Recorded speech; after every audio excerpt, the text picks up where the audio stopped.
চাশমিশ হয়ে সাজুগুজু করে যাচ্ছি বার্থডে পার্টিতে। বার্থডে পার্টিটা হচ্ছে আমার কাকুর মেয়ে। তবে নকল চশমা নয় কিন্তু, আসল চশমা। ৫ দিন হলো চোখে চশমা লেগে গেছে। বার্থডে পার্টিটা ছিল একটা রেস্টুরেন্টে। গিয়ে দেখি অলরেডি বার্থডে গার্লের কেক কাটিং হয়ে গেছে। অবশ্য তার আগে অনেকবার কল করেছে, আমাদেরই যেতে একটু লেট হয়ে গেছে।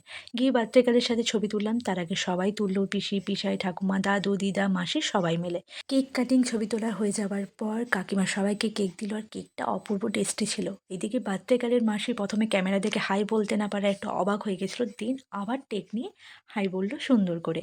চলো কেকটা এখন আমিও খেয়ে নিই। তারপরে ছিল স্ন্যাক্সে চিকেন পকোড়া। পকোড়াগুলোও কিন্তু বেশ ভালো ছিল খেতে।